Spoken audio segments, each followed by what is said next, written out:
अब उसको लोग मिट्टी समझ ले, वो बात एक अलग है। जाकी रही भावना जैसी प्रभु मूर्ति देखई तैसी। हम लोग तो ये अनुभूति किए जो जिस भाव से जो आता है चित्रकूट, मेरी बात को समझ लेना, वो मनोकामना आज के डेट में पूरी होती है।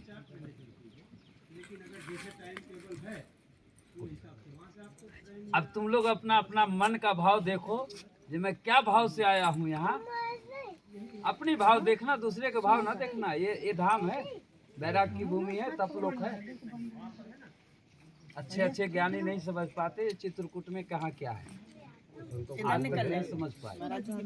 यहाँ सब कुछ है, दुनिया का जितने भी चीज हैं, ज्ञान भक्ति वैराग तीनों चीजें हैं। जिसको जो चाहिए वो अपना वास करके प्राप्त करते हैं। और उसे गुजराती में समझा दूं? हाँ समझा दीजिए, बहुत अच्छा। મહારાજનું કહેવાનું એવું છે, અહીંયા બધુંય છે, જે કોઈને કાંઈ માગણી કરવી હોય આપણા મનથી માગણી કરવા, क्या बात है। બરોબર, એ કામ એનું પૂરું અહીંયા થાય છે, એ કહેવાનું થાય। ये वेद पुराण शास्त्र रामायण हमारी बताती है, ऐसे हर धाम की महिमा है। कोई धाम ऐसा भारत में नहीं है जिसकी महिमा नहीं है, लेकिन सब धाम की महिमा अलग अलग है। जो अयोध्या की महिमा है वो चित्रकूट का नहीं है, और जो चित्रकूट का महिमा है वो वृंदावन का नहीं है, और जो वृंदावन का महिमा है वो पूरे संसार में किसी धाम का नहीं। महिमा तो है, जो वो महिमा नहीं है जो इस तीन जगह की जो महिमा भगवान ने दिया है सृष्टि में, मनुष्य को तरम तारम होने के लिए। नहीं कुछ न करे, जीवन में कुछ न करे, सुअर बन के रहे, कोई दिक्कत नहीं, लेकिन एक भक्ति तो कर ले, एक भक्ति कर ले तो कल युग में भवसागर से पार। नौ भक्ति तो किसी से नहीं है। गृहस्थी जीवन है ना, नाना प्रकार के, एक तो कम से कम कर ले। पैसा भी नहीं लगता उसमें, पैसा भी नहीं लगता। मन की बात है। सबसे बड़ा शरीर में क्या है बलवान, ये बताओ। राइट, सबसे बड़ा शरीर में तुम्हारे हमारे उनके उनके क्या है? मन है। मन है।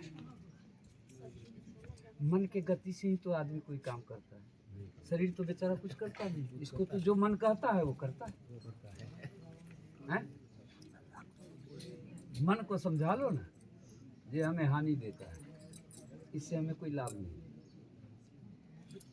उसको हटा दो, उस जगह तुरंत तुम्हारे पास में अच्छी बातें आके बैठ जाएगी। जब खाली रहेगा जगह तब।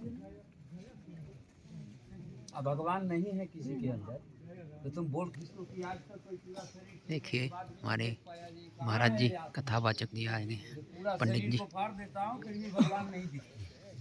ये देखिए गुरुदेव दिखते हैं, अब वही है सत्संग दे रहे जो हैं, हम लोग सब किया सत्संग कर रहे हैं सभी लोग, गुजरात वो से हट आए हुए जाए हैं। तो फिर मिट्टी का शरीर तो मिट्टी में जाना है। कितना अच्छा लग रहा है, ऐसा लग रहा है जैसे त्रेतायुग में आ गए हैं दोस्तों। गुरुदेव सबको उपदेश कर रहे हैं, और पीछे देख सकते हैं आप तो हिंदी समझते हैं, लोग तो थोड़ा कम समझते हैं।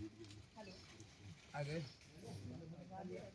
बहुत अच्छा लगा, और भगवान करें कांतानाथ जी न ज़्यादा टाइम मिले तो साल में एक बार कम से कम कामदगिरी का दर्शन कर लिया करो, और मंदाकिनी स्नान कर लिया करो। भारत में बहुत सारे नदियाँ हैं, देखना हम जो बोल रहे हैं इस पर थोड़ा ध्यान देना, ये चीज़ तुम्हारे कभी काम में आएगी। ज़्यादा महत्व तो नहीं बता रहा हूँ अपने चित्रकूट की, लेकिन दो महत्व जरूर बता देता हूँ। साल में एक बार जीवन में चित्रकूट जरूर आकर के कामदगिरी का दर्शन करना और मंदाकिनी स्नान करना। भले तू भजन करना या न करना, जब तक जिंदा रहना, इसका प्रभाव तुम्हें भजन से कम नहीं दिखेगा, क्योंकि ये वो नदियाँ हैं जिसमें भगवान स्वयं मनुष्य रूप धर के और साढ़े 11 साल त्रिकाल स्नान किए, और भारत की कोई ऐसी नदी नहीं बनी है। नदी तो सब महान है, सब माँ ही तो है, नाम अलग अलग, रूप अलग अलग है तो सब एक, लेकिन महत्व जो इसको बोलते हैं जैसे कि आज से 35-40 साल पहले हमारे रघुवीर दास जी महाराज जानकी कुंड के रणछोड़ दास जी जिनको बोलते हैं, रणछोड़ दास के नाम से बहुत सारे अपना आश्रम भी भारत में, गुजरात में भी ज़्यादा है। वहीं के रहने वाले थे ना। हाँ, तो उन्होंने साबित किया था कामदगिरी पर्वत को, ये पत्थर सोना कैसे हो सकता है। अब मंदाकिनी की जल को गाय के दूध के समान उन्होंने वर्णन दिया था। यह 2 सवाल में पूरे भारत के भक्त थे और पंत इंदिरा गांधी भी।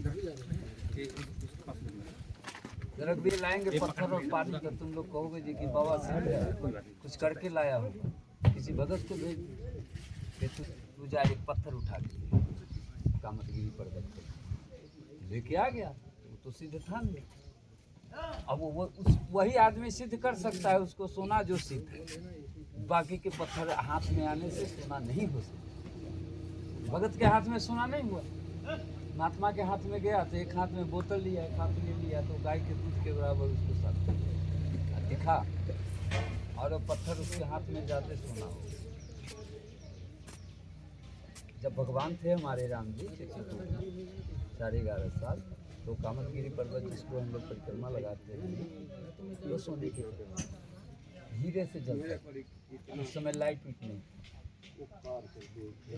पूरे पर्वत सोने। कलयुग चढ़ने से पहले भगवान ने इसे पत्थर बनाया। कहा कि कलयुग में आदमी को तो कोई आदमी समझेंगे ही नहीं, तो चलो कम से कम पत्थर ही पूज करके आदमी महान बनाए हैं घाट। ये जगह में डालो, पूरी देश की नदियाँ आती हैं प्रयागराज साल में, जाते हैं ना, सब लोग भी आते हैं स्नान करते, समझ रहे हो। ये 2 नदियाँ कभी नहीं जाती प्रयागराज, इतने पुण्यवान हैं। एक सरजुग नदी, हाँ, और मंदार। लेकिन जब प्रयागराज जी सबको स्नान करा के जब वापस होते हैं सरजुग नदी से, तो उनकी मन तृप्त नहीं होती है, फिर मंदाकिनी में डुबकी लगाते हैं, फिर वो प्रयाग जाते हैं। इतनी पुण्य आत्मा एक जल है। हकीकत में जिसको अगर विश्वास नहीं होता तो आत्मा से कभी जा करके जब स्नान करने जाना, तो खूब बढ़िया से साष्टांग दंडोत करना, जो तेरे में कमी हो उसको माफी मांग लेना, और कुछ मांग के देखना ना, दे दे, चाहे जो तू मांग। ये वो था, इतनी शक्ति, इतनी पवित्रता और इतनी गुणगान किसी भी नदियाँ का रामचरितमानस ही नहीं। हम लोग तो अभी रामचरितमानस को ही श्लोक को, दोहा को, छंद को, सूरत को मान के पढ़ के और उस पर अपना आचरण करते हैं और उसी को सिद्ध करने की कोशिश करते हैं, और उसी से सब सिद्धि प्राप्त है। क्योंकि वह अक्षर नहीं है, और जितने भी रामचरितमानस में लिखे हैं सब मंत्र है। क्या है? सब मंत्र।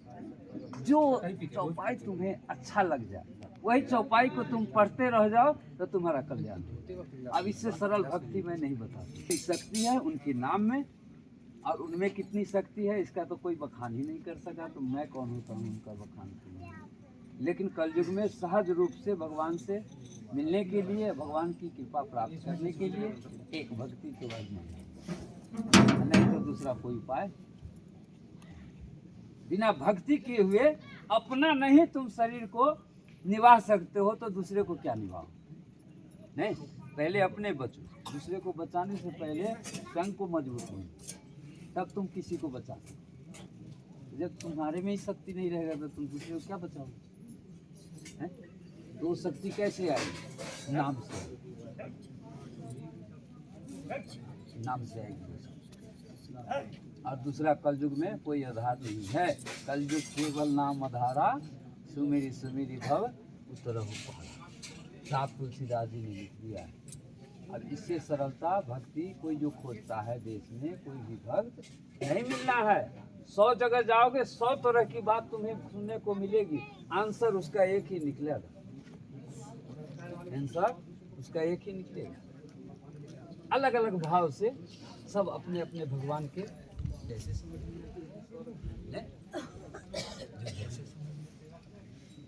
क्योंकि भगवान का चित्त भी है, भगवान का पति उसके पास अपने आप को इतने ही भाग्यशाली समझो कि हमारे ऊपर भगवान की बहुत कृपा है जो हमें मनुष्य राम राम करने की। जोनी तो 84 लाख है।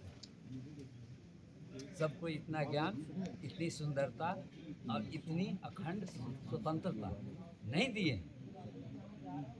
इच्छा तो सबकी है, चाहे चींटी हो, पक्षी हो, जानवर हो, इच्छा सबको सारी होता है जैसे मनुष्य का होता है, लेकिन उसमें ये सामर्थ्य नहीं है। सिर्फ मनुष्य जोनी सबसे उत्तम जोनी है। और इसको हम लोग अपना घर का क्रिया करते, गृहस्थी जीवन जीते, समय के अनुकूल अगर हम नाम का अनुकरण करना शुरू कर दें, अभ्यास करना शुरू कर दें, तो हमको इसी जन्म में ही भक्ति प्राप्त हो जाएगी। क्योंकि भगवान तो अंदर बैठे हैं, सब देख रहे हैं कि कौन कौन क्या क्या करता है अपने मन से। सही बात बताऊं, अगर तुम रोज कोई भी काम पूछ करके भगवान से करो ना, तो देखो तुम्हारा काम कितना आसान हो जाता है। नहीं कभी पूछ के देखे हो कोई काम करने से पहले, भगवान मैं ये काम करने जा रहा हूँ, बोलो तो इतनी मूर्ति हो, कोई है ऐसा है?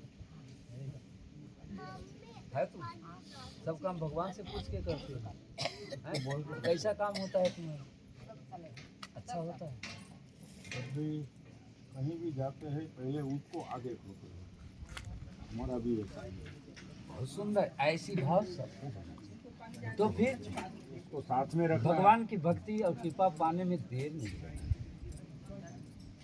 देखो हम लोग भी कोई अवतार लेके नहीं आए, नहीं किसी घर में किसी माँ की कोख से चले नहीं। ये सद्बुद्धियाँ, ये भेष का तो भगवान की ही कृपा से, किसी मनुष्य की कृपा से नहीं। कोई माता पिता हमारे थोड़े कहेंगे जाके शादी कर जाए। ये सब पूर्व जन्म का प्रारब्ध है जो हमने 37 साल 38 साल अपना जीवन को इसमें ध्यान लगाया, करते रहा एक ही काम को, करते करत करत अभ्यास के जन्म आवत जात नहीं। इस काम को अगर रोज करोगे तो अभ्यास हो जाएगा, और वो काम भारी नहीं, आलस भी नहीं देगा, नहीं हमको तो ये करना है।